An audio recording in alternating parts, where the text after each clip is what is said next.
Is there a meadow in the mist where someone's waiting to be kissed? Skyline, have you seen a meadow green as spring, where my heart can go journeying through the shadows and the rain to a blossom covered lane? In your lonely flight, have you heard music in the night? Wonderful music, faint as a will of the wisp, crazy as a loon, sang like a gypsy, serenading the moon. Skyline, I don't know if you can find these things, but my heart is riding on your wings. And if you see them anyway, won't you take me there?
And in your lonely flight, have you heard music in the night? Wonderful music, faint as a will of the wisp, crazy as a loon, sing like a gypsy, serenading the moon. Skyline, I don't know if you can find these things, but my heart is riding on your wings. And if you see them anyway, won't you take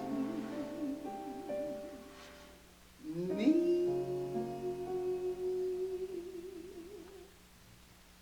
there? Shabba-dum-babba-dum-do-do-do-do.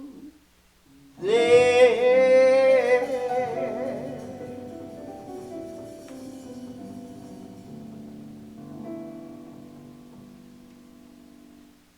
Hello, my name is Siko, and welcome to the Siko's Music Talk.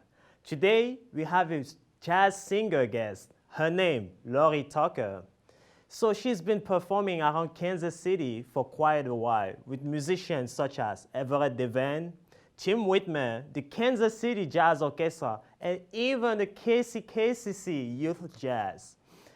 Today, Laurie Tucker is going to talk to us about her past, present, and future life. She's also going to share with us who are her main influences, both in life and also in her musical life.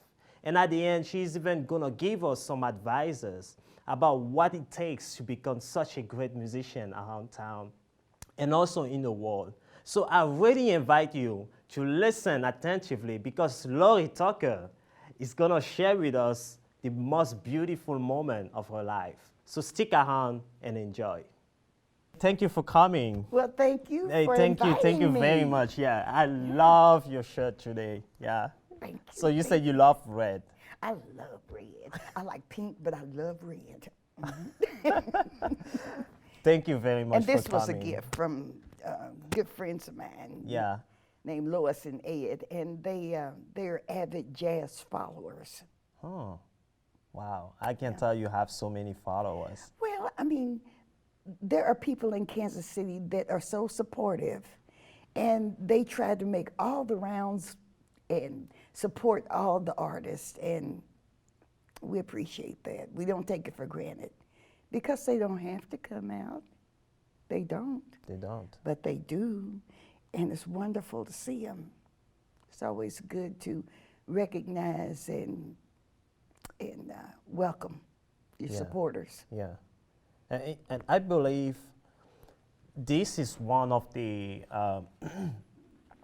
main characteristic of the Kansas City Jazz, having that very close connection with its audience. And I believe it's always been like that. Don't you think It that? has. It has always been like that.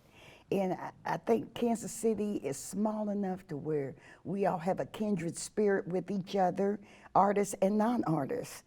But it's large enough to where we don't get to see each other all the time. And we're always happy to, see old friends and everything else. It's wonderful. Yeah. I like that connection. So you are a jazz singer around Kansas City. You've been performing with so many great names, the Kansas City Jazz Orchestra, the new KCKCC Young Jazz Orchestra, and the Kansas City White Women, and more and more. I can just keep on with the list. Don't leave out Everett Devan because he was Everett Devan. Oh, yes. Oh, man.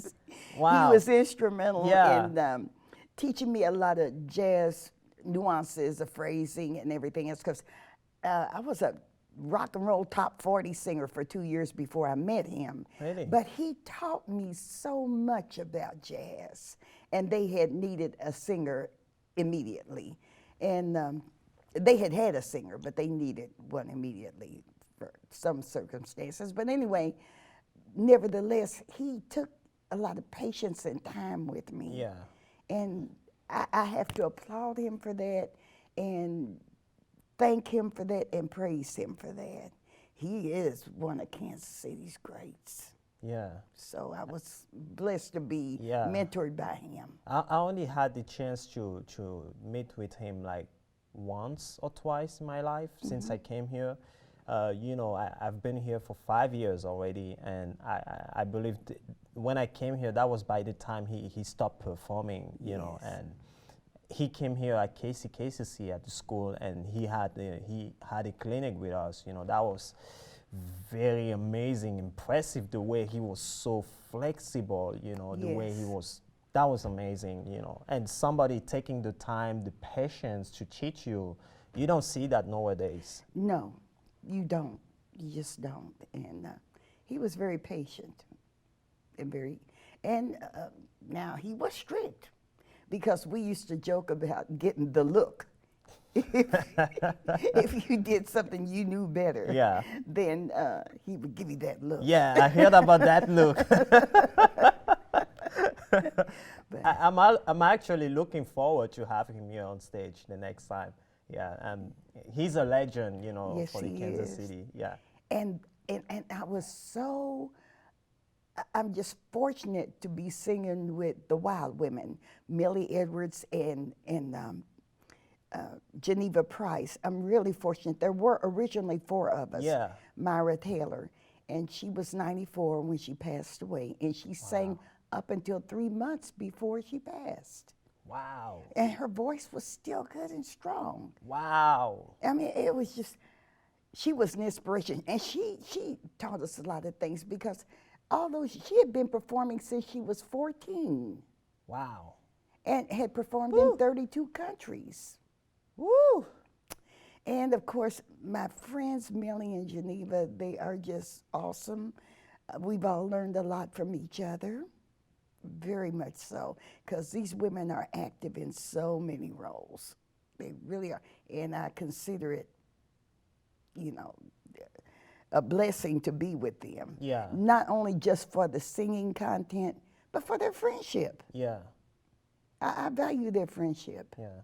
I believe sincerely that being an artist, and especially in a band, you know, it's mostly about friendship because that's is. the friendship, the sense of family. This is Right. what is gonna come out when you guys are all gonna be on stage. Well, we react more like sisters in a family. We all do, and it's pretty neat because we function in that capacity. Yeah. And when we sing, we try to blend with each other's spirits as well as the notes. So there's an emotional thing happening all the time we're singing as well, and we look at each other. Yeah. And strange things have happened. Of course, you know, as an artist yourself, that sometimes things are done differently that you didn't plan on. Yeah. And sometimes it becomes a creative venue for you. And it's really... Yeah. Yeah, and especially as jazz musicians, you might go, you know, to a different way, or maybe just follow it, or maybe, you know, you do as you feel, you know, for it. But Yeah. we laugh at ourselves when Yeah. that happens. You know? So let's talk a little bit about you. A couple of years before, you know, we were talking, and you told us that you are actually from a musical family, and where most of your family are gospel singers. Right. And I still sing gospel myself every Sunday because I'm telling you, I have prayed too many times. I have to give back. Please help me. Oh, Yeah. and I value that as well, my upbringing. My mother was a choir director, and we grew up singing in the home. My brother and I have one brother, no sisters, and we grew up singing in the home. And then later on, when I was about 13 and brother was about 12, we formed a trio and we sang at different churches. Wow. But our voices blended well because we had that same timbre in our voices. And that was fun. I Yeah, liked I that. bet, yeah. did. And everybody would ask my dad, said, "Don't you sing to it?" He said, "No, I'm just the MC. And that's what I'm good at." Yeah. What? My uncle sang, and then later on, when my daughter got to be older, she sang with us. And when my brother got married, his wife sang with us. She was a phenomenal vocalist, Marcia Houston, and my brother is Hall Houston. But they were on TV on Mary Bryson's gospel show for several years. And everybody sings gospel in the family. I'm the honky tonker. They pray for me. There's always there's always have, you know, There's to be always somebody. one. Yeah. We take the different direction. Like I told you earlier, my family is based on being business owners, and I'm the only one who took, you know, the direction of being an artist, you know. And my dad asked me, "I want to teach you business," and I said, "No." I didn't directly said no, you know. Obviously, No. Oh, no. you can't. No, You know, no. But I was like, I love being an artist, you know, and I believe I'm gonna pursue that. And if I have to do business, it might be, you know, in the same field as music. But later on, you know, I decided, oh wow, you know, I want to study business, how to do business now. But still, I'm still that little one, that took his own path. Took his Yeah, own yeah. direction. And it's pretty cool. It's wonderful, And I believe that's what being a true artist is. You don't follow the crowd. No, it's within your spirit. I knew, I'm getting comfortable. Hey, please. I knew at 5 years old I wanted to be a singer. I knew that. I cut up my mother's good towels. You know how they have special linens when companies come in, and I cut up her towels because I'd been looking at a performer on TV named Peggy Lee. I love Peggy Lee's dresses and her shoes and the way she sang. Oh, Now, I yeah. didn't want to look like Peggy Lee, although she was a beautiful woman. Yeah. I wanted to have that ambiance of, and wear those dresses. And I wanted to sing. I just wanted that. So I put on my mother's high heels, cut up her good towels, pinned them down the sides, got out on the sidewalk, and told one of the little neighbor kids, I want you to see my show.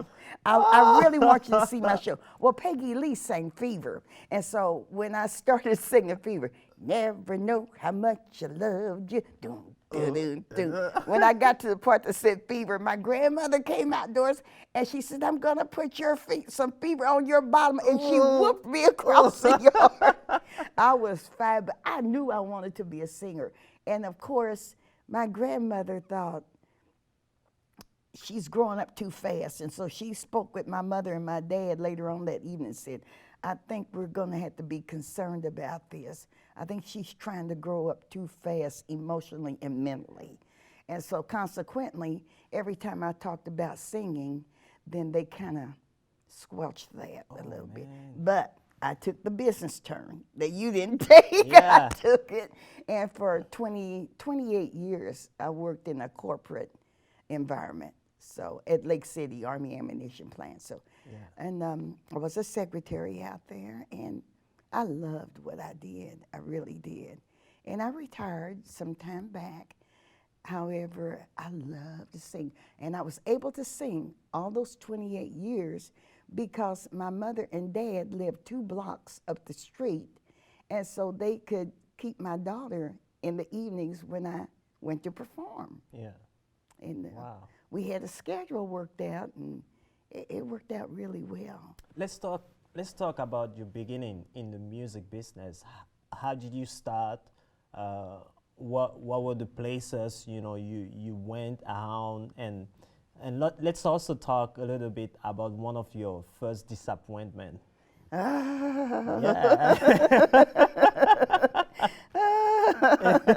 Yeah, let's talk. How did you get involved? What took you? When we already know 5 years old was the Right. moment of leap of faith. Right. You knew you wanted to do it. I knew that. That was your purpose. Right.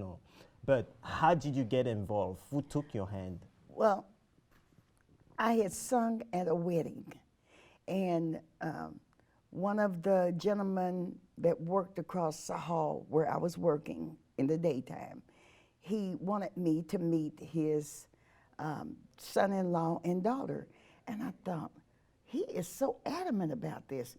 Why would he think I would have a lot in common with his little girl and her husband? They were only 21, and I was about 25, 26, so I thought I was older, And they were such a sweet young couple, and he said, I want you to meet them. And he just kept on. So finally, I followed him from work to his son-in-law and daughter's house and met them. They were just the sweetest couple in the world. And they had this little baby. And it was so nice. She said, I don't have anything to offer you, but I made some chocolate chip cookies and some milk. And I said, okay. And I thought that was nice. Yeah.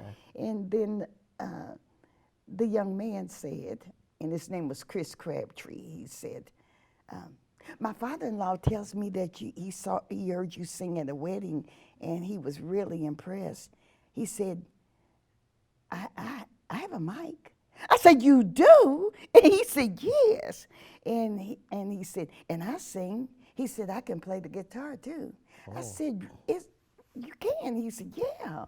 And he said, well, I have my mic downstairs. Let's go downstairs and do some songs. I said, oh, I probably don't know any of the songs you know, and you might not know any that I know. And he said, well, you can never tell. We went downstairs. Everything he played, I knew, and we harmonized with each other. Wow. It was wonderful. This was on a Wednesday, and he said, would you mind singing with my band? I have a band. I said, you do? He said, yes. Would you mind singing with my band Friday night? I said, that's only 2 days away. Yeah. And he said, you know enough songs. Yeah. And between the two of us, we can do this. And he said, and I played at this place several times, but I need a good vocalist. And I said, oh my God, yes. Yeah. I said, yes. Yeah. Well, anyway, it was at the Officers Club at Richards Gabar Air Base was open at that time out in Belton. And I was so nervous and so frightened, but As it always, was yeah. absolutely wonderful. It really was. And I thought, oh, I'll probably never hear from Chris again, and probably was a one-time thing. But that was all right. I was happy with that. Yeah. And about a month later, he called and said, would you sing at a party with me in Richmond, Missouri? I said, oh, my best friend lives in Richmond, Missouri. Best friend of 60 years. Wow. I mean, it is now 60 Yeah. years, but it wasn't then. And anyhow, he said, well, just meet me there. And he gave me the directions, and I sang with him. It was fun. It was a lot of fun. Wow. And then about a week or two after that, he said, we have a 3-week contract to sing at a hotel in Overland Park. I said, really? He said, but it's 5 nights a week. That scared me. Once in a while it's different than 5 nights a week. Oh boy. But anyway. So you started getting used to it. So that was, you know. I said, well, 3 weeks, I can do this for 3 weeks. Anyhow, it really worked out. We wound up staying at Ramada Inn's rooftop, and this was during the disco era. Yeah. We wound up staying there 2 years. Wow. Can you believe that?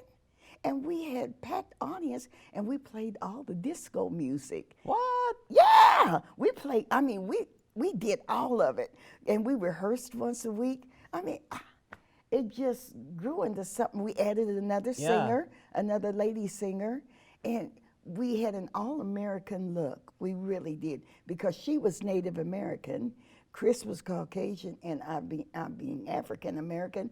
It looked wholesome, and the 3 guys that were the the other 2 guys that were the musicians, as well as Chris being a musician, they were just so easy to get along with. Yeah. It was a good time of life. Yeah. Oh yeah, I wore those hot pants and those high heel go-go boots.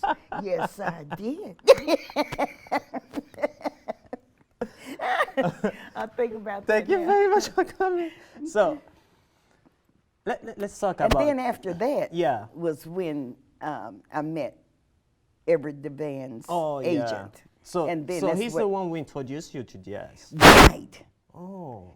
Right, he surely was. And our band broke up, contract Mm-hmm. ended, and their agent called me and said, I need a singer to come sit in with this band.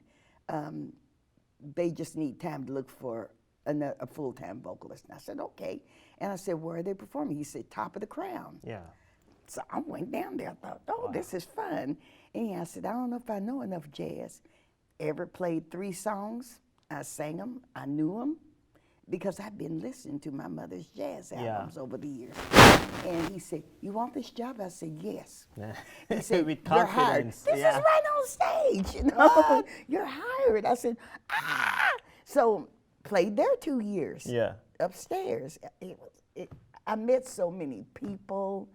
He entered Everett and Kent Means and Rusty Tucker.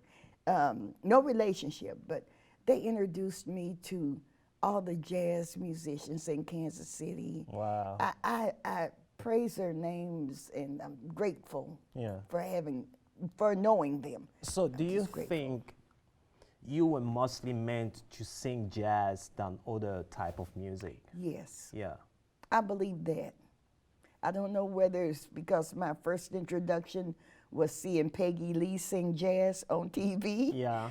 I don't know, but I know that my vocal range and everything fits right within that genre for me, just for me. Yeah. It does, and I'm really happy with that because with jazz, it's so creative. Yeah. Yeah. I can never do the same song the same way. Yeah. Definitely no.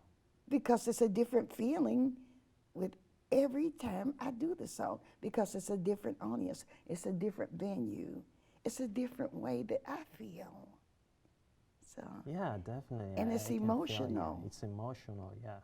It's about the moment. it is the And moment. that moment is never gonna be, it's never gonna repeat itself. Nope. Yeah. Yeah.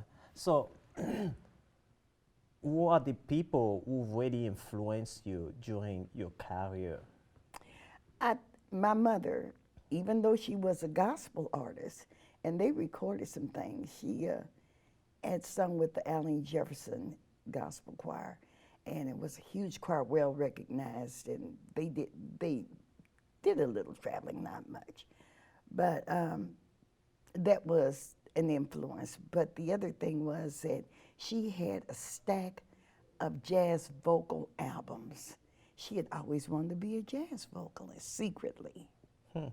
And and I would put a stack of the jazz albums on while I would be cleaning the house as a teenager, not knowing these songs were embedded in my mind. Yeah. So consequently, when Everett played the intros, Yeah. I it knew those pops out. songs. Yeah. I knew them. Yeah. And I didn't even know how I knew them, but it was from that far back. Yeah. So all the things that you experience in life, they're building on something all the time that Wow. you need to know later. Yeah. And So I- it's like a destiny to come. Right. Yeah. And so the influences that I had were Sarah Vaughan Sarah Vaughan. Wow. and Dinah Washington and of course Ella Fitzgerald. Of course. Yeah. You know, of course. Yeah. But I didn't feel like I could do all that. Yeah. But I tried, you know, and I sang along with the albums. Yeah. And I didn't realize I was learning these songs all the time. Yeah. I feel like you also have I don't know if I told you that before, the, what's her name again? McCarty? McCrae. McCrae? Yeah. Yes. Yeah. Yeah, influencing you. Yeah. Yes. Influence is like you doing something, you know, with your subconscious, you know, without even knowing you're doing it, you know, it's just happening there, you know, and I don't think you are the one feeling it. Somebody else who, you know, will be like, oh, I can see those influences in you. Yeah. Yeah. So tell us a little bit, what do you have in stock for the future, for the years to come, you know? Well, I want to keep singing until Yeah. I can't. Tell us a couple of artists, dead or alive, you will have loved being working with them, Oh, either singing or instrumental. oh my. That are alive right now? Alive or dead, you know, that, you know, if they were still alive, you have to be like, I want to be playing with that person. I want to be singing with that person. Oh my goodness. I'd like to sing with Harry Connick's orchestra.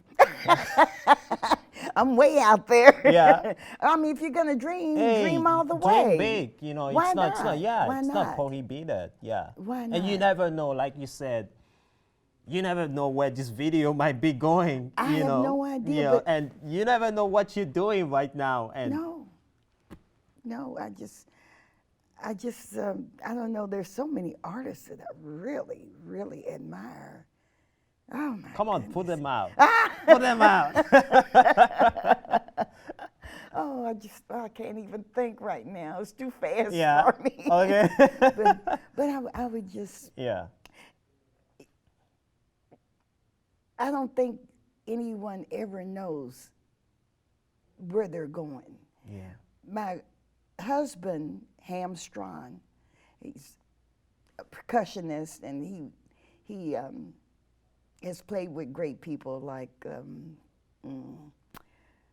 Robbie Shankart, Nora Jones's dad, and he's played with Aretha Franklin, and a lot of great people. Wow. But his grandfather owned the barbershop in the street hotel where the Blue Room was from the late 1930s up until the early 70s, 60s, or early 70s, right before the street hotel went down. And he owned that barbershop for that many years. And he cut the hair and did the eyebrows of so many people that became legends. He said that when he was cutting their hair, they were just kids, and they were performing around Kansas City like we do, and he said he never knew that they would be famous, but he said they were really hardworking musicians, and they valued their craft. Yeah. They really did. He said he used to have to set Charlie Parker on a plank across barber chair arms because he was such a little guy, and he was about 12 years old. He said, and he wouldn't hold still while I tried to cut his hair. And he said, and so when his mother got back, I told her, and she spanked him right in front of everybody. Oh. Yeah. And he said, I don't think anybody knows about no, that. and he said, and Count Basie, he said, we called him Bill Basie. Bill Basie came here, from New Jersey, but he didn't have enough money to go back when the gig ended. And that's how he wound up being around here. And he said, we never thought they were going to be famous legends. He said, no one knows exactly what their life is going to turn out to be. Just be the best you can be. Yeah. Don't try to be anybody else. Just be the best you can be. My friend Shirley Hill, she recently got the opportunity about 6 or 7 years ago to study to become a jazz vocalist. And she said, do you have any tips? I said, just be the best you can be. You can be. So she studied from Everett DeVan for a while, but I just said, just be you. You can't be anybody else. No one else can be you. I don't think we need another person like that other person. You know, like I personally believe, we only need one Laurie Tucker. We only need one Seiko. Well, a lot of people are happy about that. Yeah. I mean, like, this I is could what be a makes you rascal. unique. You know, yeah, it's good, you studying, you learning from other people, but it's very important that those things you're learning are just going to help you to get where you're trying to get, to become who you're trying to become. I was with Lonnie McFadden yesterday, Yes. and he told me, whatever I'm going to throw at you, I only want you to become who you meant to be. That's all I'm looking for. He's such a unique personality. He's Yes, such a he unique is. person. Yes, he and he's only himself. Right, All the time. right. Definitely, yeah.